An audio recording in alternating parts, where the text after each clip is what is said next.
right, good morning, ladies and gentlemen. Anything to report from the overnight break? All right, if not, then we will go ahead and resume with the direct examination of Sergeant Vance. And Ms. Whaley, if you're ready to proceed.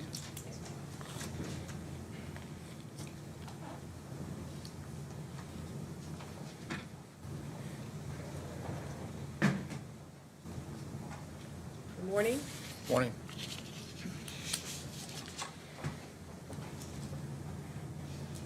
Yesterday we had looked at a number of the photographs that were taken at the scene, including all of the markers that have been placed outside the apartment 4, indicating the presence of bullet casings, as well as the bullet in marker 37 over by the wall in the foyer, in the breezeway.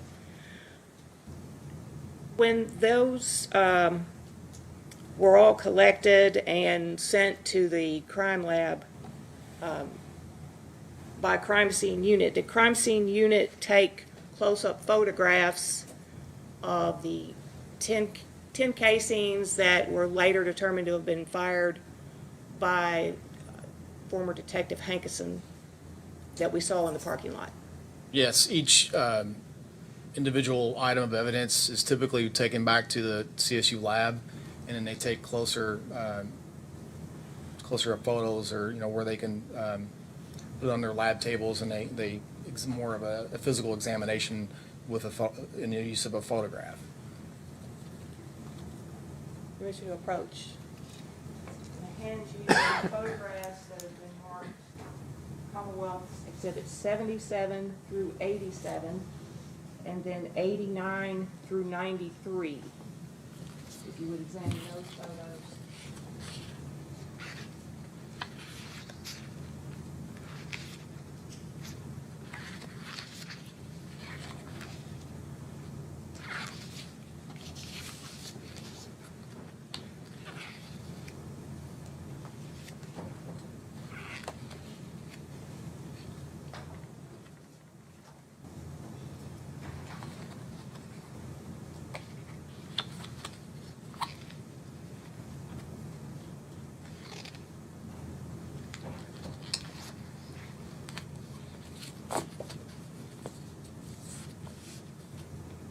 Yes, ma'am.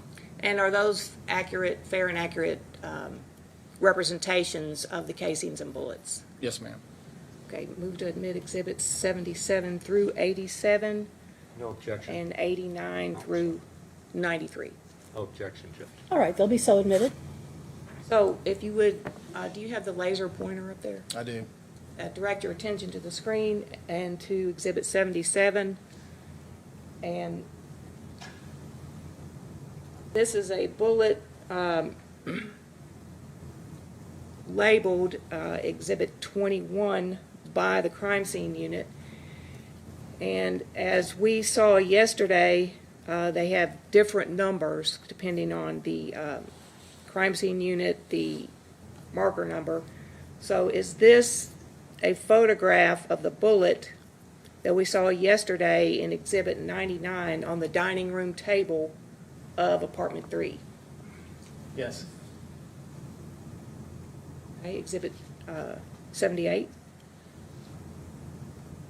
And again, this photograph was identified yesterday in photograph exhibit number 105 as being the bullet on the floor amongst the glass, the shattered glass in apartment 3 near the sliding glass door. Yes. And that's a close-up of that same bullet. Moving on to exhibit 79. Marked here as exhibit 23, and that we saw yesterday in the photograph of the parking lot with marker 1 next to it, one of the casings taken from the parking lot Yes. next to marker 1. Yes. Moving on to exhibit 80. this is now numbered Exhibit 25. As we saw yesterday, it was the casing marked by marker 3 in the parking lot. This is a close-up of that casing. Yes. Now Exhibit 81. The now labeled number 26, but it's the same casing as we saw in the parking lot next to marker 4. Yes. Exhibit 82. Is this now marked Exhibit 27, the same casing that we saw in the parking lot next to marker 5 in that area between the Roto-Rooter van and the truck in the parking lot? Yes. And Exhibit 83, now marked by the crime scene unit as number 28. This is the same casing that was in the photograph in the parking lot by marker 6. Yes. Exhibit 84, now marked number 29 by the crime scene unit, and is this the casing that was collected next to marker 7, also in the parking lot Yes. between the van and the truck? Exhibit 85, now been labeled number 30, and is this the same casing that was next to marker 8 in the parking lot? Yes. Exhibit 86, now labeled number 31, is this the same casing that was collected where marker 9 in the parking lot was that we saw yesterday? Yes. Now Exhibit 87, another casing, a close-up, now labeled number 32, and is this the same casing that we saw in the parking lot? Well, the previous one we just looked at, 86, I failed to mention that this is the one that was underneath the tire by marker 9. Yes. Underneath the tire of the roto van.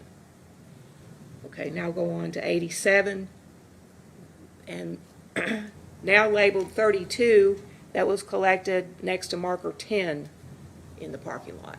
Yes. Now moving on to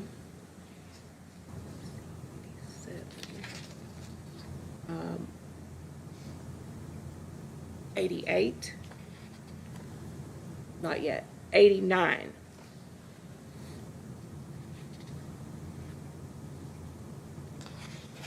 Okay.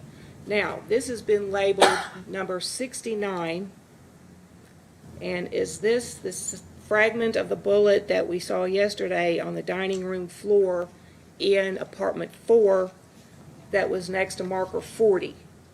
Yes. Now, Exhibit 90. Does this photograph contain the bullet that we saw yesterday in a photograph next to marker 47 in the dresser drawer? Yes. Exhibit 91. Also a bullet close-up, and now labeled 82. Is this the bullet that we observed in the photo of the bathroom soap dish with the bullet in it Yes. yesterday? Yes. I think that photo was Exhibit 60 from yesterday, that photo. Next, 92, Exhibit 92, another bullet, which is now labeled 83. Is this the same bullet that we saw yesterday on top of the utility closet, on top of the furnace in the utility closet that I believe was in the Exhibit 58 yesterday, the photograph of the utility closet. Yes. And now 93, another close-up of a casing that is now labeled by the crime scene unit number 87. Is this the 10th casing that you indicated there was a casing that did not have a marker by it that was located underneath the van? Yes. When the van was moved, is that when this casing was discovered? Yes. Okay. So that is a total of 10 casings collected from the parking lot. Correct.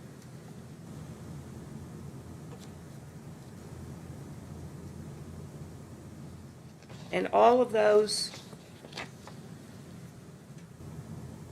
a total of 10 casings and 6 bullets. The bullets being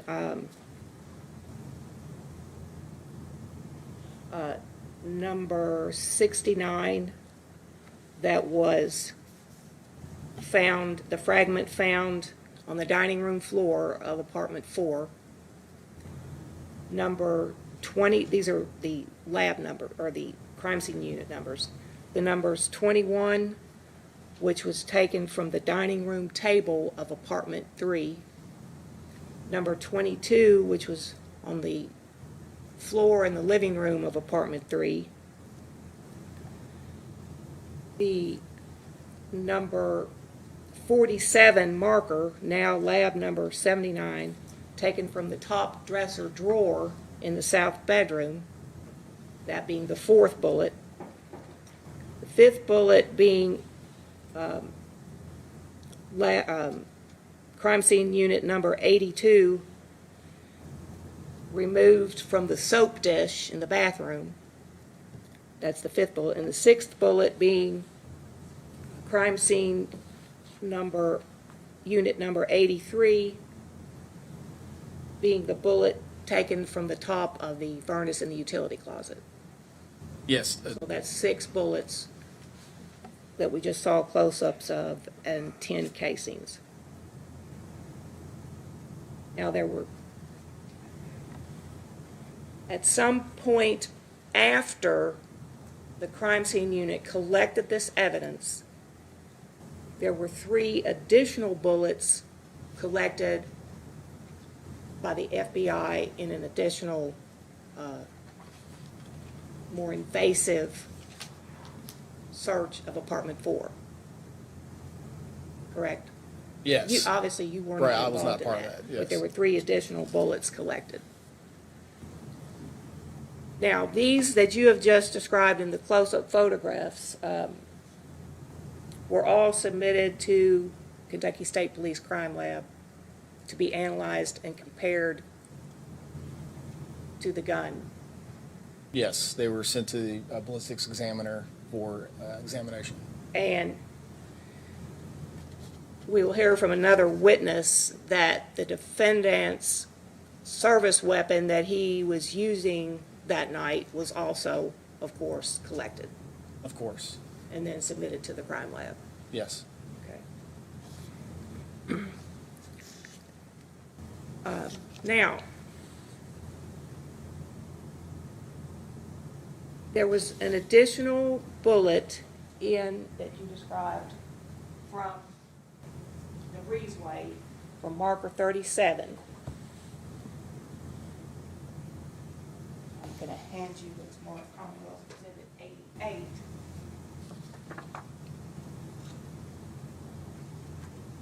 Is that a close-up of the bullet collected in the breezeway by marker 37? Yes. And if you would, look at the screen. Is that a close-up of the bullet collected over on the opposite wall from apartment 4 that's now designated as number 65? Near marker 37. by marker 37. Correct.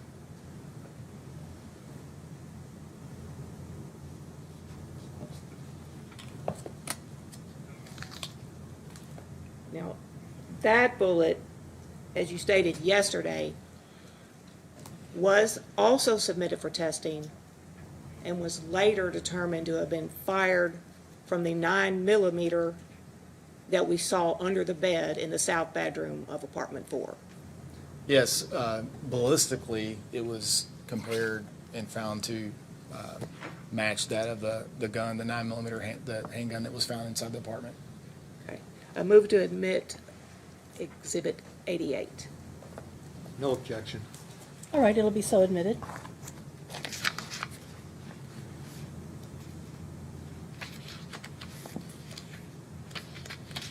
Now, did the crime scene unit and the staff, the officers of the public integrity unit, conduct a complete search of apartment 4?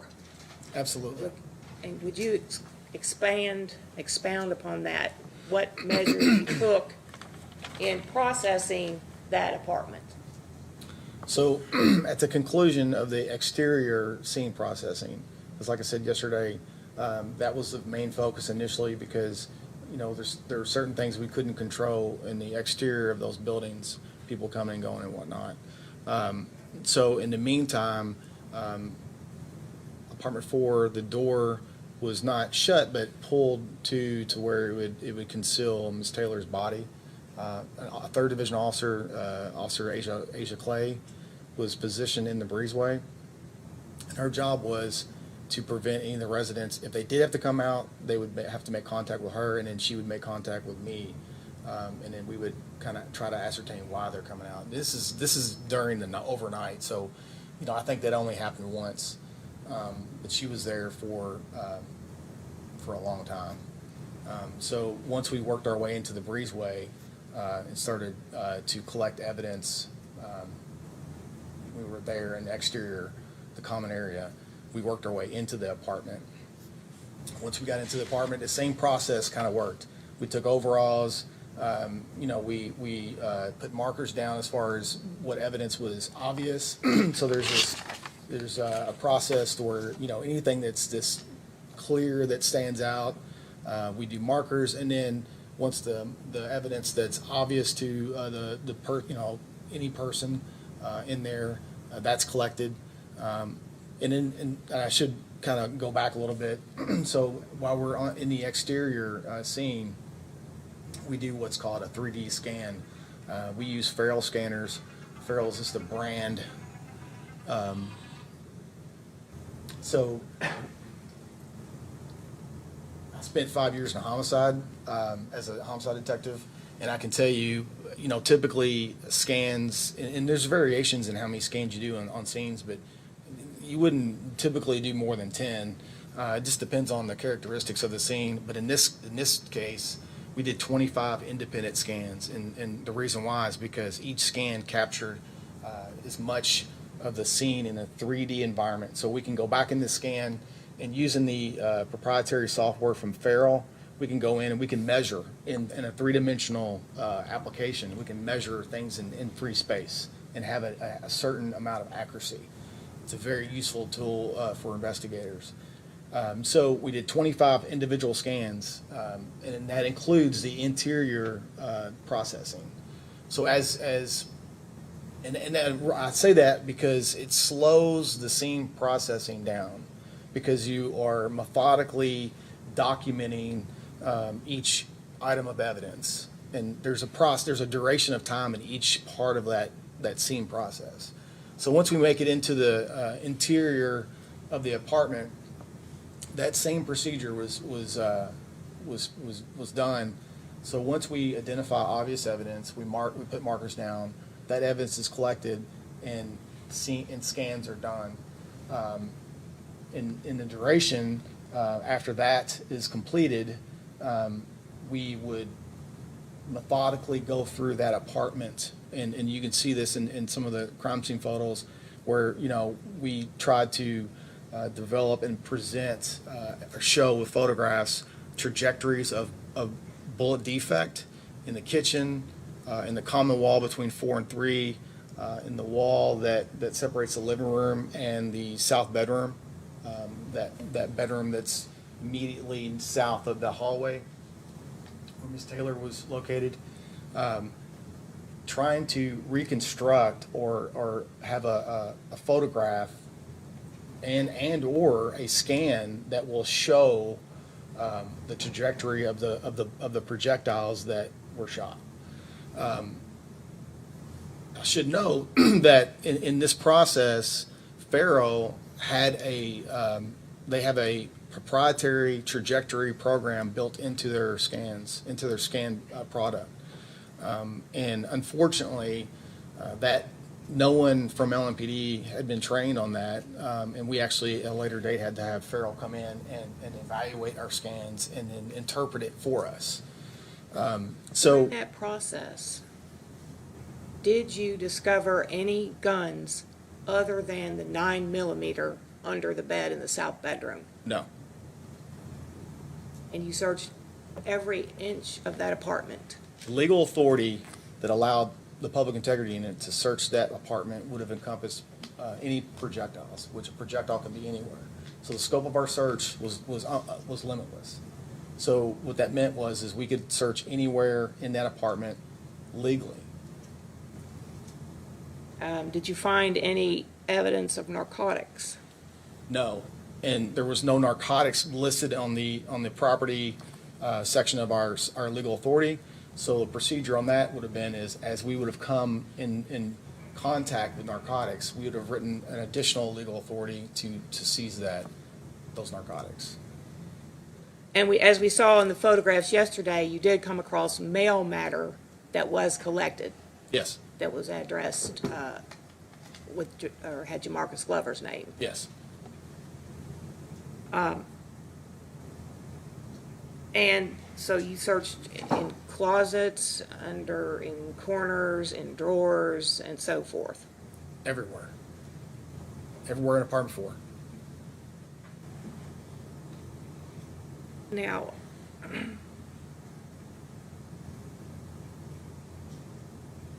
the integrity of the crime scene was maintained throughout until you completed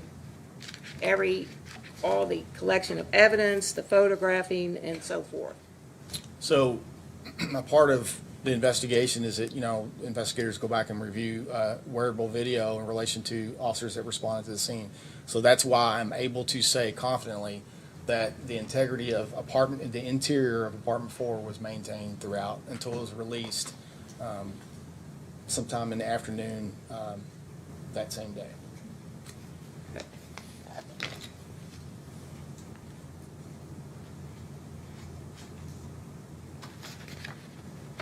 Did, in the course of also completing the investigation, did you obtain a photograph of the clothing that had been worn by Mattingly that indicated where the bullet entered? Yes. Clothing. Yes, the investigators in our unit obtained that through a forensic examination.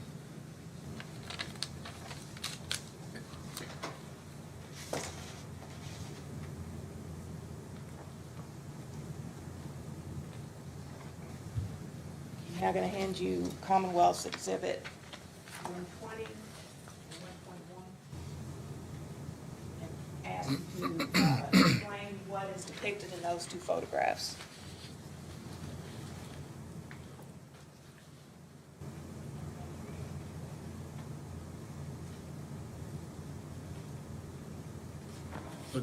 Exhibit 120 is Sergeant Mattingly's pants that he was wearing that night of the incident, and it shows projectile defect in the pant with a scale for size purposes, and there's obvious what appears to be blood evidence on the pants. So that would be the left leg then, It was the left front pocket. front pocket of the pants.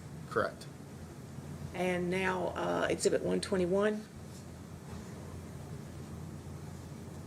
This is a picture of, or photograph of Sergeant Mattingly carried his wallet in his front left pocket, or his front pockets typically, from what I've been told.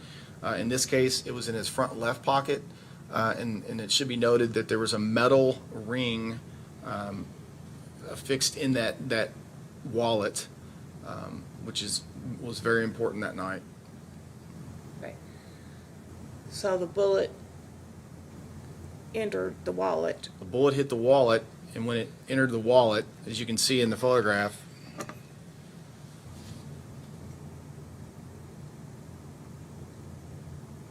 this ring here actually deflected or changed the trajectory of that projectile. And it passed through the wallet It did. because it passed completely through his leg and ended up in the breezeway. It exited the back of his left leg and ended up in the breezeway next to apartment 1. So this is another indication of where it hit Correct. the bullet. Okay. Move to admit exhibits 120, 121. No objection. They'll be so admitted.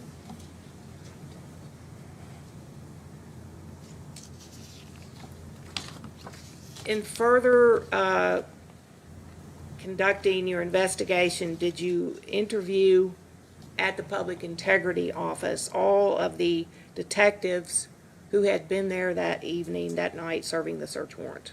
So initially, the involved officers, the officers that were directly involved in the shooting, were not interviewed. We Public Integrity Unit goes by what's considered the force science model, and we allow officers. Well, let me back up. Officers aren't required to speak with PIU investigators. They have the same constitutional rights that all of us have. And because we conduct criminal investigations, they cannot be compelled by their employment to speak with us. So the involved officers would not be interviewed regardless of whether they would consent to it or not that night, because we adopted the force science model. We found that when there's time between the critical incident and when, at least 2 sleep cycles, that the officers are able to articulate and be more concise and provide more information in relation to the shooting or the critical incident. So it's beneficial for everyone involved. But we did, however, conduct interviews with what we would consider as, or categorize as, witness officers that were there as well that night. Okay. Back to the processing of the scene. Did you discover that there had been a bullet that exited out of the ceiling of apartment 4? Yes. So Explain that. So during the investigation, it's what I can't say confident, or I can't say definitely, but it's likely that the 2 projectiles that entered the ceiling of apartment 4 that traveled into apartment 8, which is immediately above apartment 4, were likely from Sergeant Mattingly, because during this incident, when he was shot, he, in his own account, fell down on his buttocks from being shot. He was immediately injured, and he was critically injured, and he returned fire in defense of his own life. And it's likely that those 2 rounds that entered apartment 8 were from him because of the way he described the incident.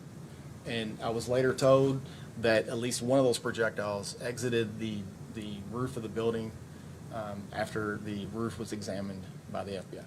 So there were no bullets retrieved that exited the ceiling of 4 into 8 and out the ceiling of 8?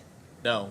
PIU investigators were able to obtain consent from apartment 8, the occupant in apartment 8, and we went in and we photographed the defect, if you will, related to those 2 projectiles.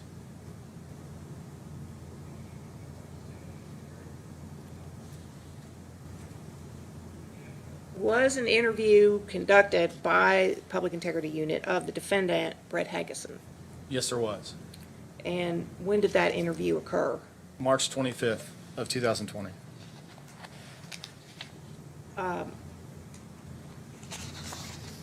What is his history with Louisville Metro Police? How many years had he been with the department? I believe it's the time that this incident occurred, he had a little more than 17 years on.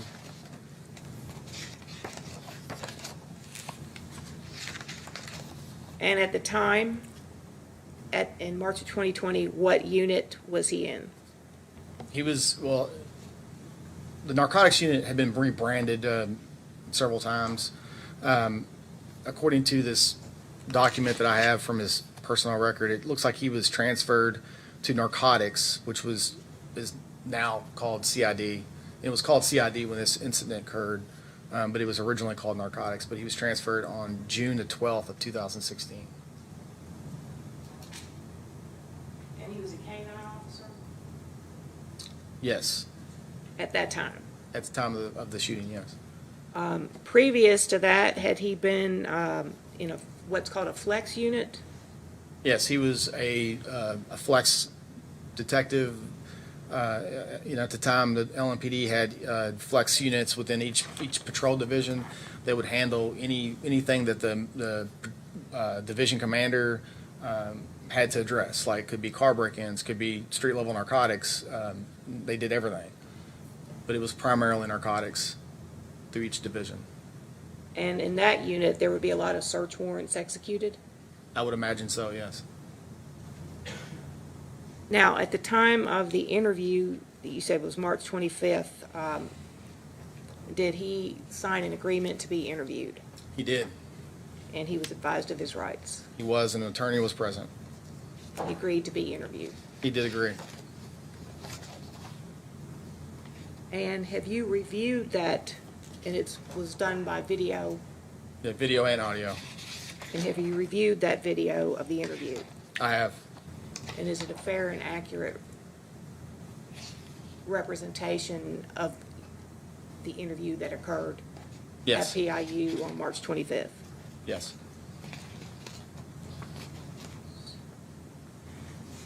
This time, we would move to play the video interview. No objection. All right. And is it possible to lower the lighting?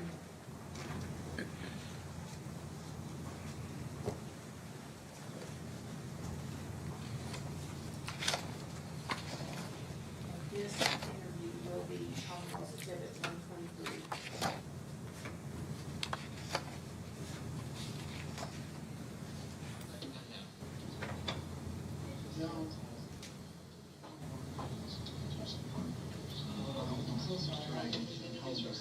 No. I'm just, I'm like, where's your nose? I'm like, I didn't. No, I just, Unless this was trust kicks or something. I have no corona, I do have allergies, so if I cough, I will hide it, but you want some Kleenex? I'm not. Yeah. We usually keep Kleenex on that. We have, allergies too. My allergies We are live in crazy the past couple of days. We done PIU before? Yeah, at the old building. Okay. The ones that we don't want to live in the building.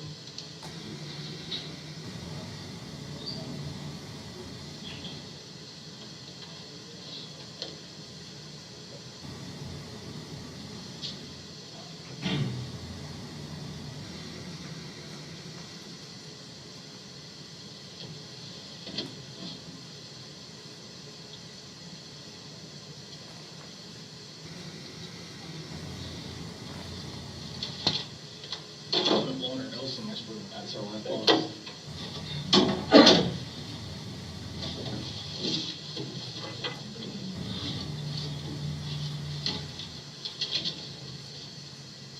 This is Sergeant Amanda Sealy of the Louisville Metro Police Department's Public Integrity Unit. Today is Wednesday, March 25th, 2020. The time is 15:16. We are present at 3672 Taylor Boulevard at the Public Integrity Office. This will be a recorded statement from Detective Brett Hankison. This statement is in reference to PIU case number 20-019. Present with me are Detective Brett Hankison and Attorney Steve Shoring and Sergeant Jason Vance of the Public Integrity Unit.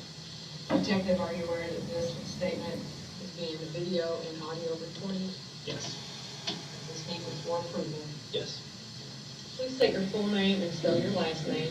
Brett Hankison, Hankison. What is your code number? 6150. Where are you currently assigned? The criminal interdiction division. How long have you been with that unit? So it was created maybe a few months ago. And how long have you been with the department? Since 2003. Are you under the influence of alcohol, drugs, or any other intoxicant at this time? No. Are you taking any kind of medication that would affect your judgment or ability to think clearly? No. The next several statements will be in reference to the incident that you're here for, March the 13th, on the Springfield address. Did you sustain any injuries during this situation? No. Did you receive any medical treatment? No. What type of uniform or clothing were you wearing at the time of this incident? I was wearing an LMPD tactical vest, and I believe on the front of it says Police K9, and I believe it says Police again. It's the heavy duty ones that were issued. You have on the same uniform and clothing right now. I do not. Because of statutory requirements of KRS 67C 326, I'm obligated to advise you of your constitutional rights prior to making any further questions. And this was regularly used. On the back question, sorry. I also had a full gun belt on too, like a taser and all that thing. Just, it doesn't have any other identifiers on it, but it's a gun belt. Okay. Before we ask you any questions, you must understand your rights. You have the right to remain silent. Anything you say and will be used against you in court of law. You have the right to talk to a lawyer prior to any questioning and making of any statements. And you have him present with you while you're being questioned. You cannot afford to hire a lawyer, one will be appointed by the court to represent you before you question if you desire one. You may stop the questioning or making of any statements at any time by refusing to answer further or by requesting to consult with an attorney prior to continuing with questioning or to making any statements. The bottom, by you signing this, you've read the statement, you have the right to understand what your rights are, you're willing to make a statement and answer questions. You have a lawyer with you present at this time, you understand what you're doing, no promises or threats have been made to you, and no pressure or coercion of any kind have been used against you.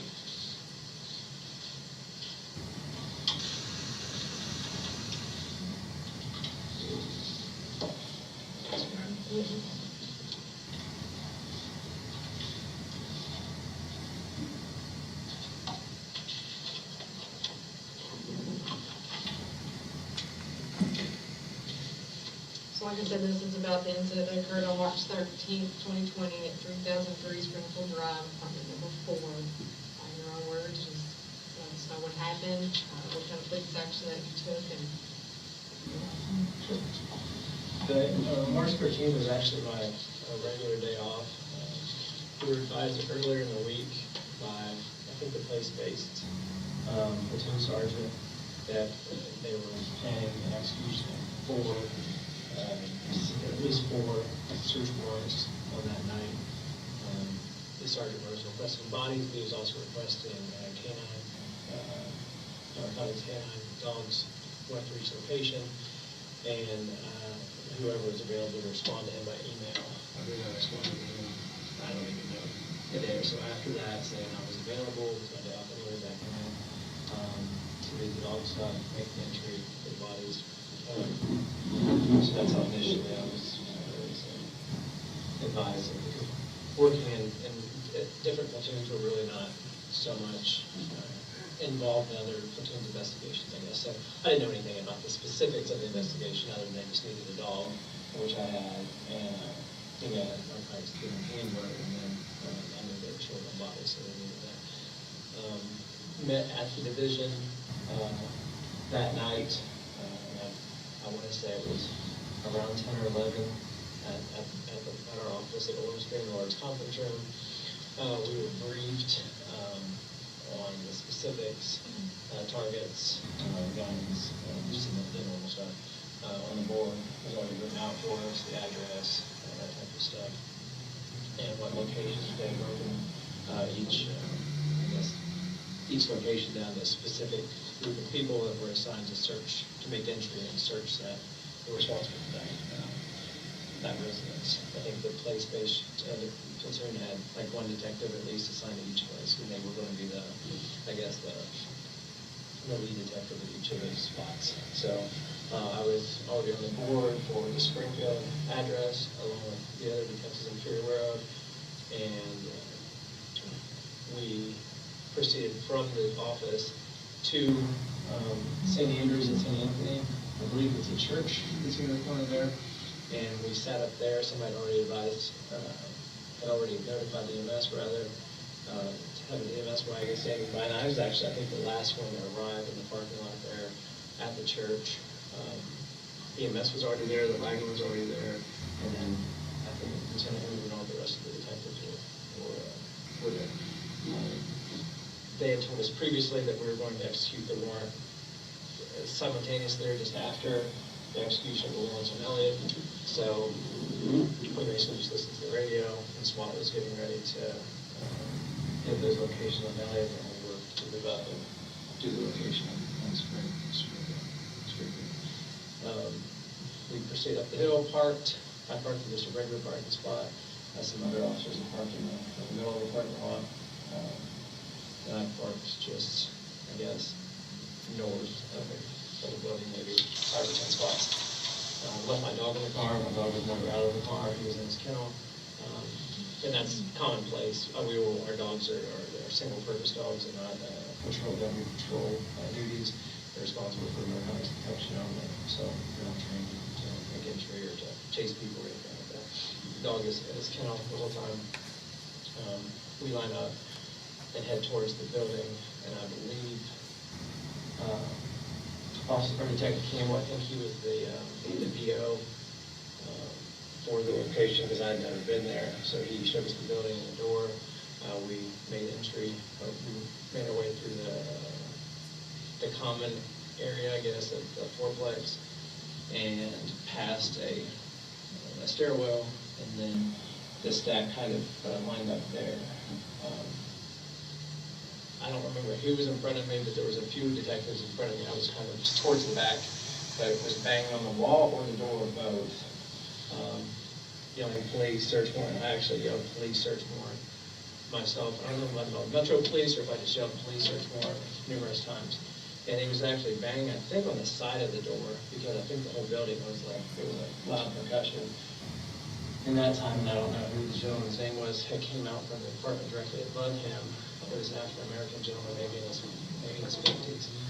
And he wondered what was going on. I addressed him because I was kind of farther back in the stack, so I could still see up the stairway to him. I spoke with him and explained, we were police and to go back in his apartment. And he kind of like wanted to argue, I think, like, what is this about? I think he wanted to figure it out. He wanted an explanation, but we're obviously still banging on the door. Whoever was up front was knocking on the door to the wall. And I think he went back in, but Sergeant Mattingly actually said, just forget, or don't talk to him, or just leave him alone, or whatever, ignore him. Something of that nature, I don't remember his exact word. And so then continue knocking, yelling, police search warrant, and this went on for probably 30, 45 seconds of banging and announcing, knocking and announcing. And the reason for this, I believe when we were briefed, at the top of the board there was it says no knock warrant. I think that was because of the propensity for violence. I think that the other locations, the guns that were found prior, I think of the violent history. I think this address was also a no knock. However, we were told this would be a female was there. They knew of a female suspect. I believe somebody said she was heavy set. I don't recall her name, but she resided at that location. And that's all I knew. Didn't know anything about kids or dogs or anything like that. Back to knocking, continue to knock and announce. Detective Nobles had the ram. That was actually behind him. Sergeant, so the doors where you were at, I was to the right. Sergeant Mattingly, Tony James, I believe, and Lieutenant Hoover were here. I was stacked up kind of behind them back towards Detective Campbell. Detective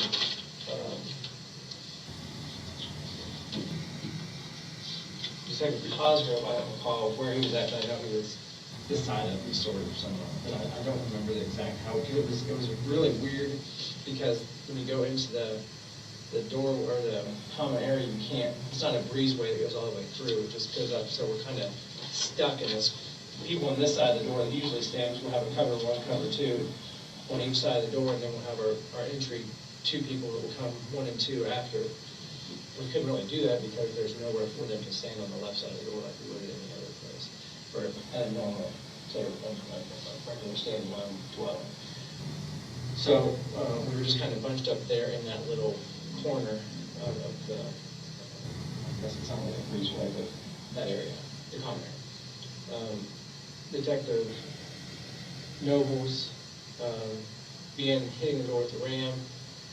Hit it at least 2 times, and I want to say the 3rd or 4th time he hit it. You could tell it was starting to buckle, or it was buckling near the hinges, and then the 3rd time it went all the way through. The door came open, and I don't recall if the door came left or right, but I guess that's wrong. The point he made entry. The guy with the ram will always immediately come back out.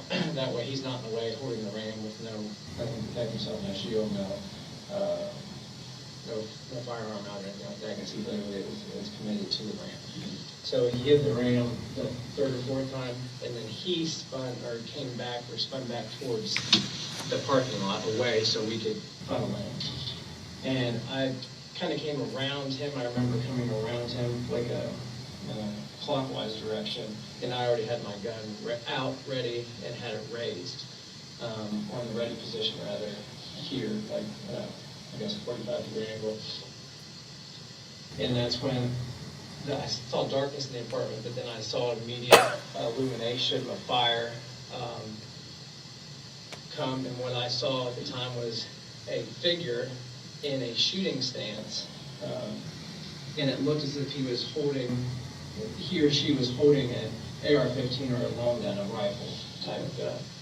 And a couple of things, I guess, my brain processed to understand that was that the large muzzle flash looked like the large muzzle flash on a rifle, the loud percussion I got from it, and then the way he was holding the gun, or appeared to me the way he was holding a gun, like we would if we were at the range or whatever. The best way to describe it is, to me, when I guess how my mind processed it was we were at the range shooting targets, and you know how they will literally have the targets turn, and it's either a bad guy or a good guy, you don't know, and they'll threat.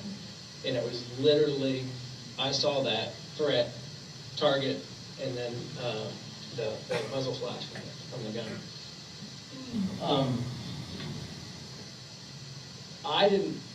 I don't recall if I fired as I was going back, but I knew where we were at was the worst place you could be, period. There was no other, and it's described, I guess, the fatal funnel in the academy, but that's exactly what it was. There was nowhere really for us. We were all kind of trapped in that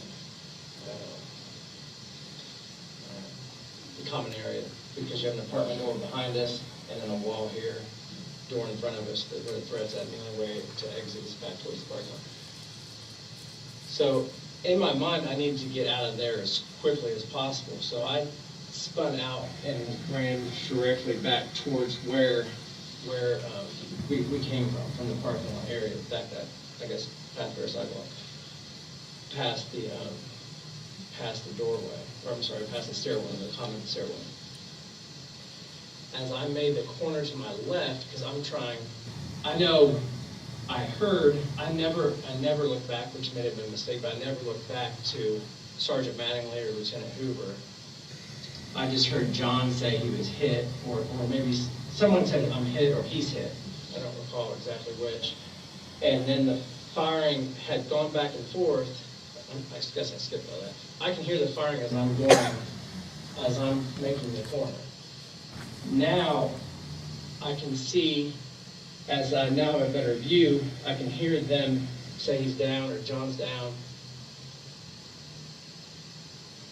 Almost at the same time, I guess, as I'm rounding that corner. So John said he was down or said I'm hit. And then it almost is like the firing went from boom, boom, boom, boom, boom at the door, or when I'm clearing that hallway, to, it sounded like rapid fire from like an AR-15, which in my mind at the time aligned perfectly with what I had seen. I thought I saw a rifle. I thought I saw someone in a shooting stance with a rifle, with the left hand on the gun and bracing it on their shoulder, and squatted down like in a military style shooting stance. When I made the corner, the firing as it starts to increase, I can see now. I can see the sliding glass doors, the sliding glass doors and blinds or curtains or whatever it was closed.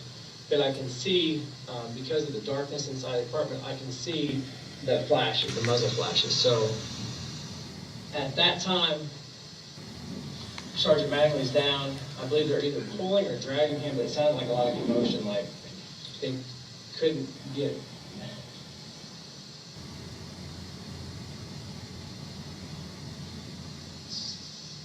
I didn't know if they were getting John.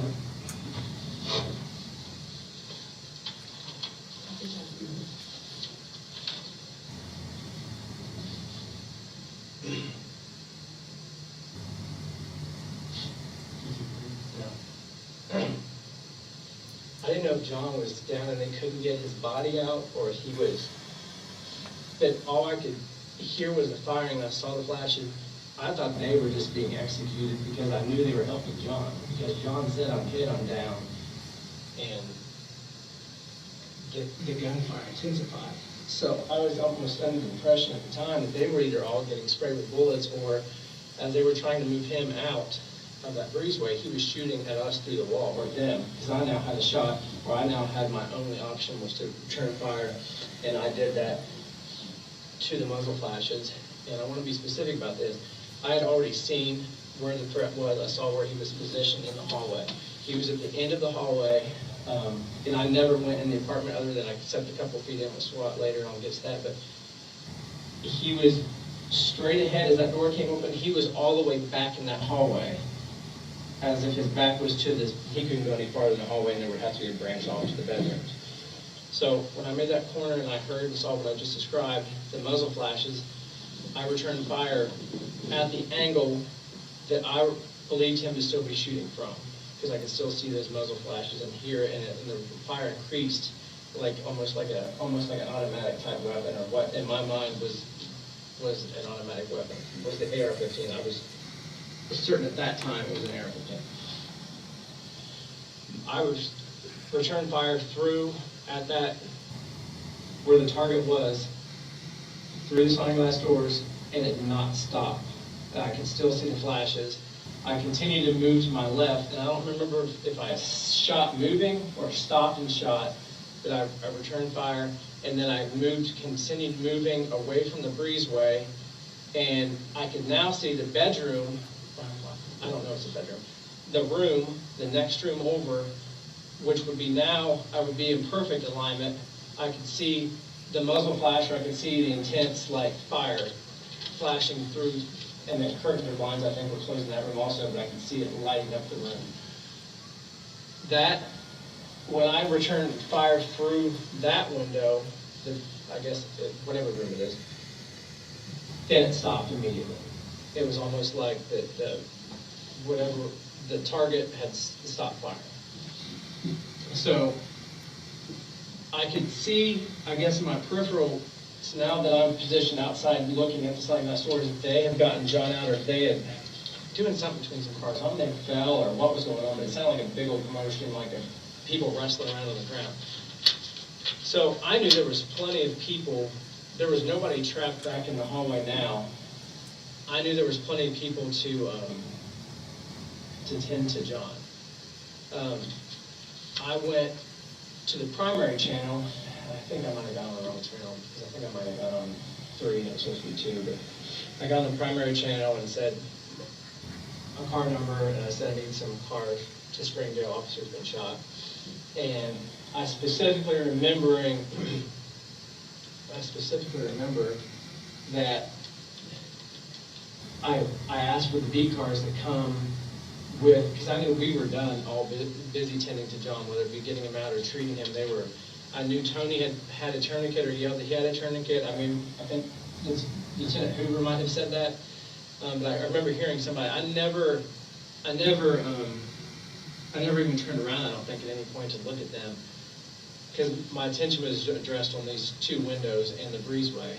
I thought the guy was actually advancing, but by the way of the sound of the last shots I heard from inside the apartment, he was advancing out toward us. I was afraid, and I had a super helpless feeling, knowing that I had a handgun, and even though I had my tack vest on, and this guy had an AR-15, that I felt pretty helpless. Like, there's no way we can challenge this guy with an assault rifle. So I watched the windows as the beat cars started to approach.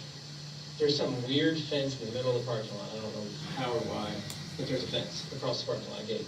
And I could see the beat car, hear the beat car come up, and I could see his lights. And I think his name's Officer Combs, which I didn't know before this, but I told him to ram the gate. I wanted a car to come down to get to John so he could take him farther out, maybe to the ambulance.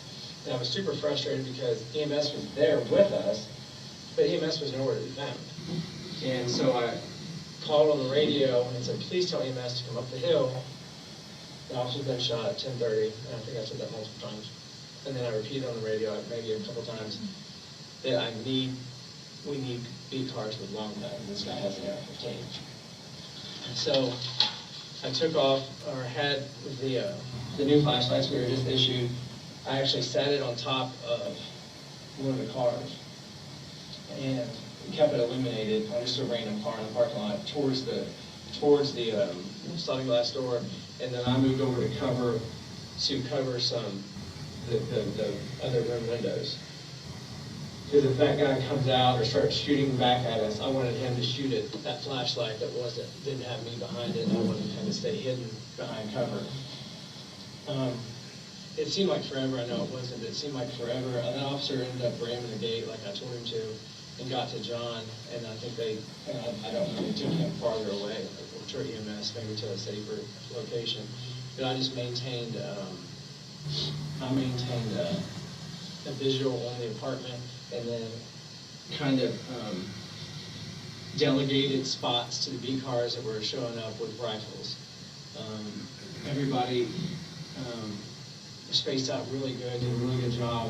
A couple of guys had like tripods in their guns, and everybody got behind cover. And I told them what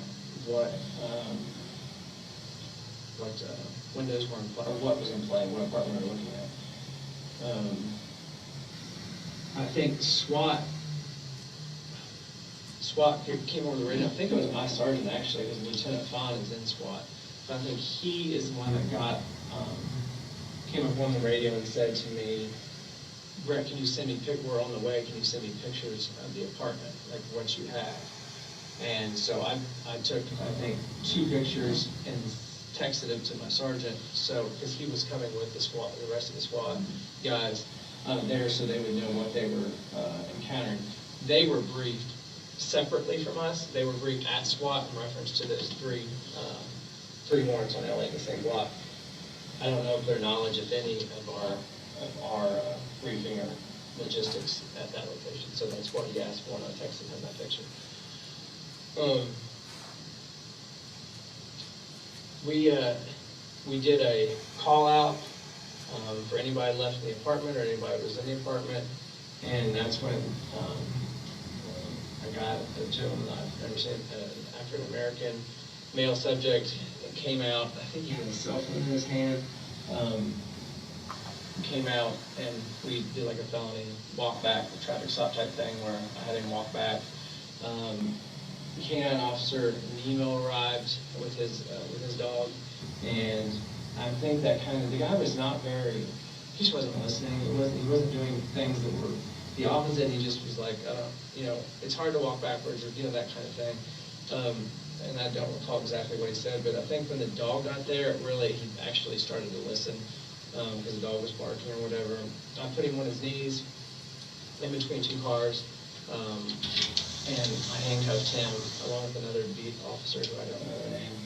We handcuffed him. I asked him if he was injured. He said it was not. If he needed medical attention, he did not. And I asked him who else was left in the apartment. He said his girlfriend, and I believe he said she was dead inside the apartment. And he's asked me, what was going on or whatever. And I'll refer that conversation to body cam because I think that's all on the patrol was. And I don't remember exactly what I said. It was that conversation, or you heard, needing medical assistance, who's dead? And he said, my girlfriend is dead inside the apartment. And immediately my mind was like, did we come to something that already happened? That's what flickered in my mind. Did him and his girlfriend have it? Did he kill his girlfriend prior to us getting there? That's what I kind of, in my mind at the time, thought. And he said, no, she was shooting at you with her 9, or her 9mm. I don't remember his exact words, but I'll refer to the body cam. But he said that she was the one that shot at us, and that she was dead in the apartment. The beat car, whoever it was, then transported him away. SWAT team arrived. I don't want to say at times that time just kind of was a word, but within maybe five minutes, the SWAT team arrived and then they made entry and cleared the rest of the apartment. And I kind of followed in behind them, but I only went maybe into the breezeway, a couple of steps into the breezeway, and they said it was clear, and they started to back out. Come back out of the apartment.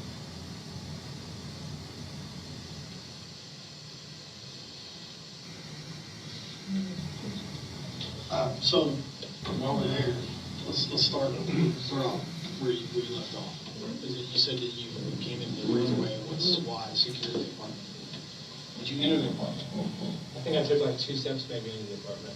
Okay.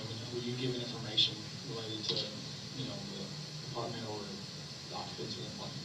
I believe somebody said there's a deceased subject here, and I could see directly where I had been prior, where I'd seen the shooter standing. There now was a female laying kind of in a slumped position, and she appeared deceased in that location. But I never went up to her and made contact with her. At that point, what did you do? Just kind of go through that as far as where you went. I maybe took 2 steps in, I believe, like where, you would wipe your feet off, and then I think the SWAT guy said it's clear or something that conversation happened, and I turned back around and came back out. I never went through the apartment. Where did you go after you left the apartment? Back out to the parking lot. Where did you go from there? I think still remained in the parking lot. I didn't get my car or anything. I was kind of maybe wandering back and forth. I think they had already had John either in the EMS or he was gone at that point. Did you take any more police action after that?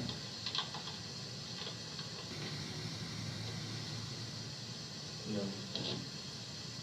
Did you ultimately end up in the PIU office? Where did you go before the PIU office? It's the hospital. Did you go by yourself, or did you ever make contact with your support or not? Yeah. Other than at the PIU office?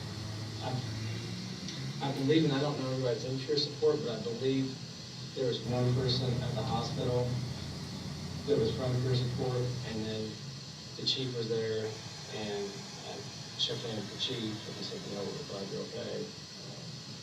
John looks good, or John's going to make it, that type of thing. Because the chief was there prior to me getting there. And I spoke with him there at the right outside John's room. I went in, John's family was there, and I think Detective McKinney. And John was conscious. I think he was probably medicated or some sort of it. I gave him a hug, telling him he was good, and that was gradually good off. A couple of photos here, and they're both of the same area. The first photo is labeled for the record, photo number 1. It is a photo of the entire area, where the incident location took place. So we've labeled the actual apartment building where the incident occurred is apartment or building A or A, and then the gate for reference B. As you see, there's I wouldn't say considerable distance, but it is a little ways from the apartment, the gate. and separates the two different apartment communities. Prior to the incident, when you all were making your approach in your vehicles, how would you characterize the apartment living community to get to this point? Is it easily accessed, or is it? It's extremely difficult and confusing. I personally have been, we had done a search warrant when I was in a major case a couple years prior on the street here, and I do not remember the name of it. I remember passing, like, hey, we've done a warrant at the dead end of this street. I think there's a church or something down here at the dead end. And I remember passing that, and I said, that looks familiar. And we came actually up this hill, and I'm not good with directions, right? I think that's north. Maybe east. East, okay. We came, I guess, south, up St. Anthony maybe, and I'm not good with third division at all. Up St. Anthony and up a hill, and then we actually came up here and came all the way across, and then we winded down through. It was kind of like, where, this cannot be the quickest way. That's what I was thinking. I was maybe the last or second to last car in the stack of cars, or the caravan, but we ended up, so building A is here. I parked maybe right near the end of the building. There's a dumpster here, and I parked in just a regular parking place here. But we came from, to answer your question, I guess. No, you are. Okay. It is. It's a hard place to get to. Right. We were in this kind of south, and this is where I unloaded from, and they kind of pulled up more, just parked in the middle, parking lot, like that, so just kind of up there. I found an open parking place and parked in that spot. You talked about a rendezvous point beforehand, and to your knowledge was, and you said this, Mike Campbell was the eyes, he had eyes on the target location. Right. He was the one that was familiar with the case. Like I said, we were kind of summoned because they just needed bodies, and they specifically needed a dog for each location. So that's why, but he was the point of contact, and I believe the DO for that address. And this photo here, photo number 2, is just a closer up of the actual building where the incident took place. This is so I'll identify it. For the record, this opening here is the breezeway that leads into the apartments in question, particularly the apartment number 4. And to describe the apartment building, it's a 2-story apartment building, and there's 4 apartments upstairs and there's 4 apartments downstairs. Totaling a number of 8 apartments. And this building is split in half. If you looked at the building on the top, there would be, because of the layout, as you saw that night, apartment 4 was on the east side of that opening, and then apartment 5 would be on the west side, and then there's 2 apartments on the north side, 3 and 2. Right. No. I didn't mean to say 5. So it's 1, 2, 3, 4. So there's dwellings behind on the one side of the apartment, and there's dwellings on the south side, so north and south, that's dwellings, apartment dwellings. So you guys you guys are approaching the target location, and then you all enter this breezeway or opening to access, to get to where the door is.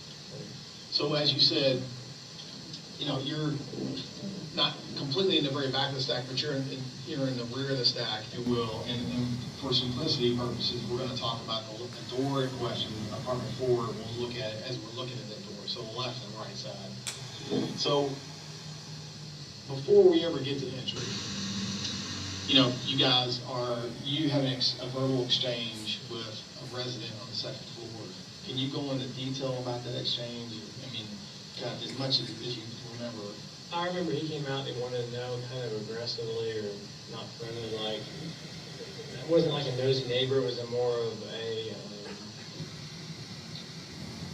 I guess, questioning us as to why we were there, or, I don't remember the exact conversation, except I told him personally to go back in his apartment numerous times, police, and I feel like he shut the door and then opened it right back up. And I told him again to go back to the apartment. That's when Sergeant Mattingly said, just ignore him, or whatever the case was, because he came out, and he wasn't out over top of us. He was more, I could see him in his doorway, but he had maybe taken a couple of steps out of the apartment. And you described him as a black male in his 50s? So he's an older guy? Yeah. Okay. And when you meant older, did you mean like gray hair older, or just his facial? Facial was older. I don't remember if he had any hair. So were you looking up at the top of the, like, were you further down by the steps, or was you looking? I was back? maybe, as the steps go up, I was maybe halfway back the steps and looking up at him so we can see each other and address each other. They were kind of under, that part of the stack was under, so they couldn't even see him to address him. I think it was maybe me and Detective Campbell were the only ones that I remember could see him. So if you have your verbal exchange with the second floor resident at some point, Mattingly or whoever decides, this is drawing too much attention away from what we're supposed to be focused on.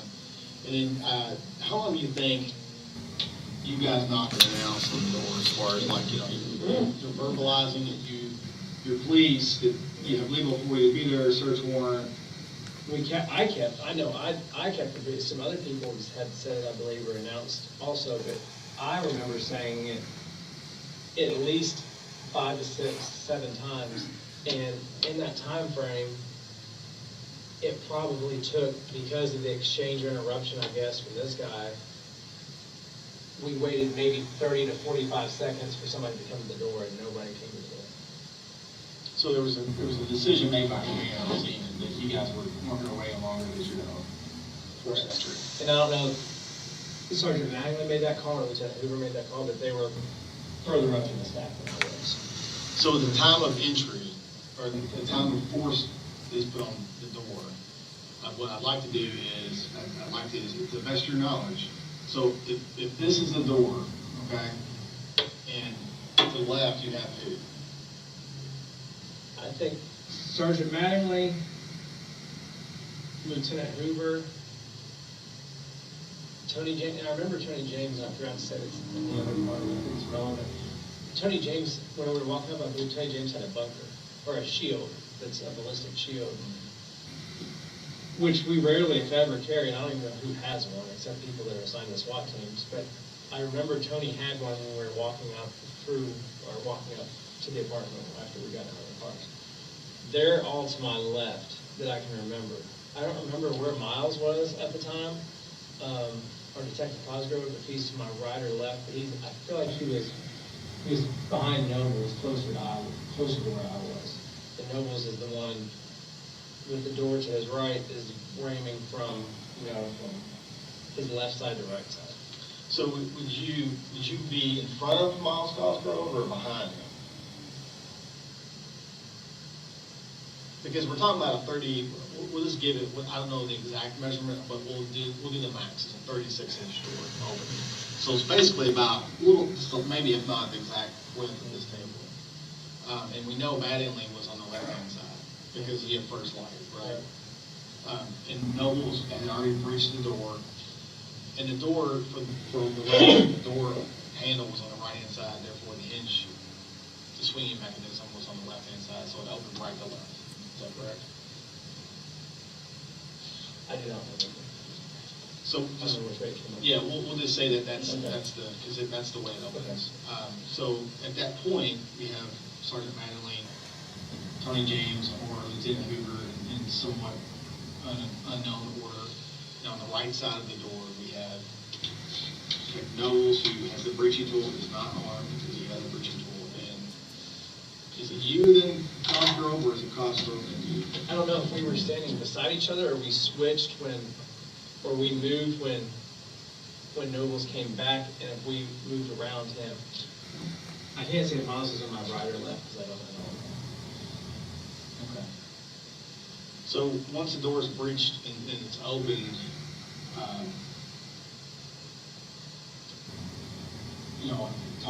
tell us about that again. Sure. As soon as the door was breached, I came either from the ready or down. I put ready, and that's like I described with the targets at the range. It was like an immediate threat, and I saw a large figure and hunched down with what appeared to be a long rifle, and I saw a large muzzle blast and got the percussion from the gun. I think that's a combination of a bunch of things. The sound had nowhere to go, and the fact that it was a direct on shot to us. So, help me understand this. So I'm going to stand up just for a visual. So if this is a door opening we know Mattingly is somewhere in this, on the left-hand side, because remember, we're always referring to it, he's looking at the door. Nobles has now done his job, he's out of the way. Are you right here next to Mattingly, or is it Cosgrove and then you? Because remember, we basically have just enough room for about 2 people. I knew John was to my left, that's all I remember. Okay. And when I came around, I don't know if he came in as I did, or he was already standing in that light, or the opening of the door.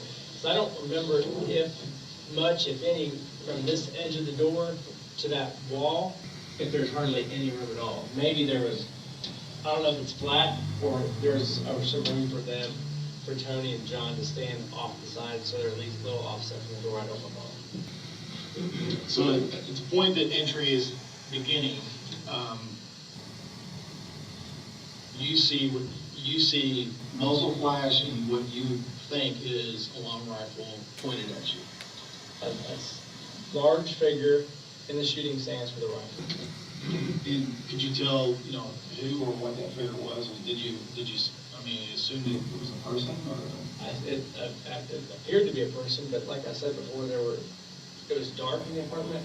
So I think when I got that muzzle flash, it illuminated maybe the silhouette of all I could see was the fire from the muzzle, and I could see a large figure that it appeared to be in a military style, like shooting stance. Like it was just, they were waiting on us to get that last few hits in and to get the door up to fire. So at that point, and again, I want you to correct me if I'm saying something that's not right. At that point, you referenced in what you said earlier, is that, are you aware or not aware that Mattingly's been shot? You just know that the threat's being used against you. I saw the threat and heard it, but like I told you, I knew we were in a crappy position where we were at, because we could not get off the sides or get out of the line of fire easily. So that's when I immediately, I do not remember if I addressed the threat with gunfire, or if I just spun around and get out of there when I felt the, because I knew that was where I was going to stand that spot much longer, being for obvious reasons. And as I'm clearing, coming down the breezeway, I either hear mention of, like I referred to earlier, somebody or John said I've been hit, and they were down. So at that point, you know that a threat has been used against you, and now that an officer has been shot. Correct. I knew both of those things prior to making this corner, I guess, on the patio. So you come out, and then, for a visual, for me, you have this stairwell that's open, and what I mean by open is that there's metal steps that you see through, and you now come up to this point, which you can't see it from the shadow in the picture, but the staircase comes down, and are you standing right here? I'm not gonna let you. I made this corner, and I don't even know what this thing is right here, but. This is it's kind of hard to see because it's a satellite picture, but this is like a handicap ramp, and there's not much of it. It's maybe a single step down, which you can see right here, and then this is a sidewalk. And this is just like a void area, like maybe they had some like decorative rock or some landscape rock or whatever in there. So, again, and this is just on memory, are you more like right here as this is after what you just stated, and then I want you to go back through again, what you did once you got to that point. Sure, I came out, I hooked this in, and I don't remember how far I came out. I wouldn't think I came far enough into the lot, like to the actual paved portion, like the flat top. And I returned, because I knew my threat was here, we were here. I returned my threat through at the muzzle flashes that were illuminating this sliding glass door right in front of me. So when you're standing, you're literally, when you say right in front of you, it is literally right in front of you, like it's the sidewalk is attached to the patio that we're speaking about. Okay. So as you're standing right here, glass door, you see obvious muzzle flash inside the apartment. Right. I see muzzle flash still, and this is the point where I think it actually increased, where I kind of got caught up a minute ago, because I don't think they had gotten him out of this breezeway yet, and it actually intensified. It went from, I don't even want to estimate how many shots, but it was a volley of shots, and then it was a pum, pum, pum, pum, pum, pum, pum, pum, pum. And I was, like I said, I thought they were taking fire here down, because I knew they were on a shitty spot. And whether he was shooting at them through this wall, I didn't know at the time, but I kind of felt like they were sitting ducks. So that's when I returned fire, like I said, through here. And I don't know if I stopped to return fire or if I was shot. I feel like I shot from two different locations. I shot a volley of shots here, and then when I moved over to closer to here, those red cars parked at, I can still see this light lighting up in the hallway or bed, whatever room this is. This window lighting up, flashes and gunfire. And that's when I decided to put additional rounds through here, because I knew the threat was straight on from this door and straight across from this window. That's the last place I saw the guy shooting with the gun. And that's where I felt at that time to protect myself, to protect my partners that had already been shot. I returned fire through the window. And as soon as I returned fire through that window, the threat stopped. The gunfire stopped. Ceased. So at that point, you just, back out, take a position of cover, and then as you stated, you just kind of fill a job. Other guys were, treating Sergeant Mattingly for his injury, and you just provided cover. Correct. They triaged him here. I think there was some cars parked here in these spots. They triaged him somewhere out here, and then I think once the beat turned up, I think they moved him that way. But I never paid much, not that I didn't care, obviously, but because I knew they had their job to do was take care of him, get him out of the area. I also knew none of them were talking on the radio. I didn't hear anybody, so I wanted to know why EMS was still down here at the church, and we needed them up here, obviously, because it was kind of confusing, I know, for everybody, the directions to get up there. And then I dispatched, as the officers there, I kind of gave them a job or told them what was in play. I also, what I skipped over earlier is that I was also afraid we were going to I wasn't familiar with this complex. Had I ever been there, I don't think. It's in my recollection, I've never been to this complex. I did not know that this apartment didn't end here, somewhere in the middle. I was afraid this guy or whoever, girl or guy or whoever, the shooter was going to go out, because I know for a fact he didn't have the back covered, which I thought was weird. Why didn't we have the back covered? I might have seen somebody around back or yelled at on the radio, we need the back covered. That was my concern. The guy was going to be gone out the back window, because I did not know where that complex ended on that side. Would you say you had very little information, if really at all? Just what I gained from the briefing. I mean, was the briefing detailed? Other than, the obvious, the target, the location itself? I feel like we had more information about the Elliott address. Those are pretty detailed.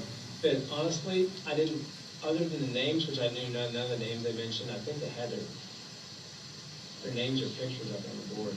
I was not familiar with any of them. I never been in contact with them. And during that briefing, maybe not the briefing, but did you all, from the briefing on, how did you all consider this location? I heard it referred to as a soft location or soft target. That's what it was referred to a couple times. And I think the reason for that is that SWAT was not going to do this. They knew that she had been getting packages delivered here. And I believe they had followed a target or two to or from this place. I was given that at the briefing, but I didn't know anything about that. The guys I was with, we were all we're all in CID, we're all over at Metro Narcotics, but we were all kind of the older guys were put with it because this was going to be the easy location. I felt that's my thing. Right, so the CID is broken into smaller little groups. Right. And you're not in the group that had the investigation pertaining to this location. And neither was anybody there. We were just kind of a hodgepodge of people thrown together, but the place-based contact was detected. And this location was, even the lead considered not a real, high priority. Right. I think there was if I remember correctly, they either said the score out loud or the score on the matrix was minimal, which doesn't require a SWAT consultation or a SWAT to do it. So, yes, approaching that, or especially when we're down here at the church, I guess your question is, did I anticipate it as a soft entry? Yes. And we don't use that term very often because usually it's an unknown. Right. And then there's a high risk, and then the SWAT does that. But it was a female, little or no record, and I don't believe she had a history of any guns or firearms or anything like that. Did you get much information about the apartment itself, like the location, the parking lot, the building? I believe there was a picture of it on the board. It may have been in the front of the board, maybe it was a Google photo, I don't know. But we knew it was a fourplex. I knew it was the door to the right, and I knew we had a VO. I don't remember anything out of the ordinary that would make me believe there was a reason this would have been a problematic or a tactical situation would arise from the breach. And then the other guys that you were with, do you normally work with them? I do not. They were all in, they're all in different units from me, I think. Everybody, well, whatever we can name it, but everybody's kind of sprinkled around from the airport unit to crew to DCS to command center. And then just so I'm correct here, and I understand this, is that, you based the information you forwarded on to patrol, and when the patrolman showed up, the rifle information based off something you visually saw, which is why you disseminated that information for officer safety and told officers when they responded. Is that correct? Yes, and the reason I did that was, like you said, what I saw, 100% sure that guy had, at that time, 100% sure he had a long gun. And I knew it wasn't a shotgun. I'm kind of familiar with shotguns from hunting as a kid, and I knew it was not a shotgun. One, because shotguns don't shoot that fast and don't shoot with the same percussion.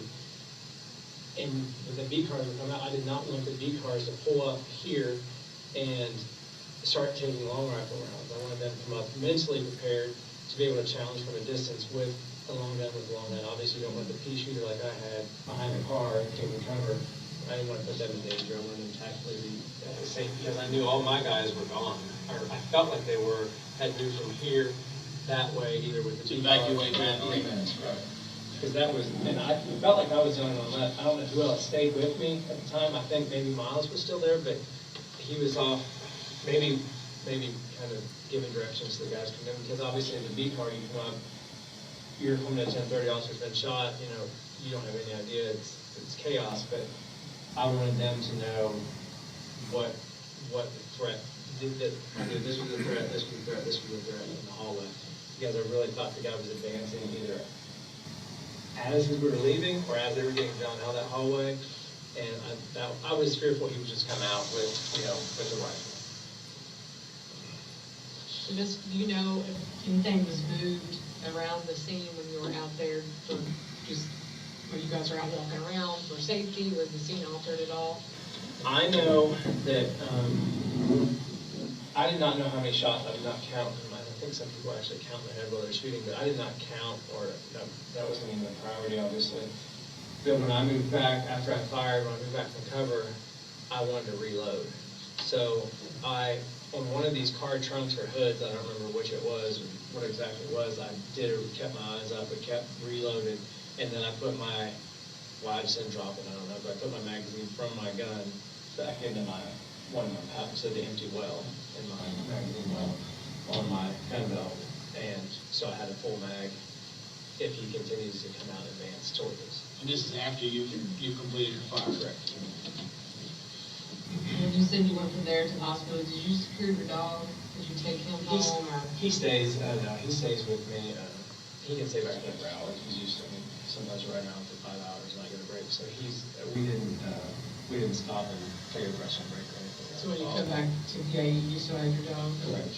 Yeah. Did you review any body cam footage related to this at all? You know, Not you, not you like pulling your account out, but like, were you able to review it in any form or fashion? I don't know how to pull up other, I guess you can pull up other people's body cam, but I'm not real good about that, like how to do it anyway.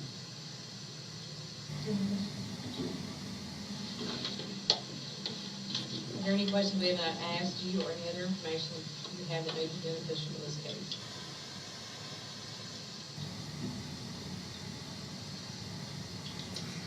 Is there anything you want to state for the record before we end? Is everything you told me the truth to the best of your knowledge? In the statement, the time is 16:12.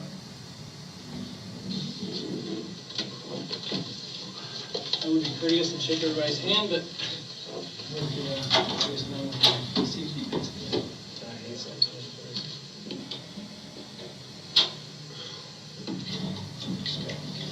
Oh, sorry.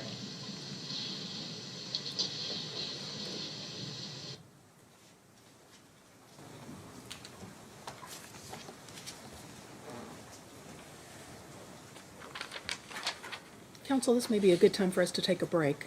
We've been going for a little while. So ladies and gentlemen, why don't we take a 15-minute break? It's 11:15. We'll return to court at 11:30. Here's some more testimony, and then we'll probably break for lunch in about an hour after that. Please remember the separation admonition. All rise for the pledge of allegiance.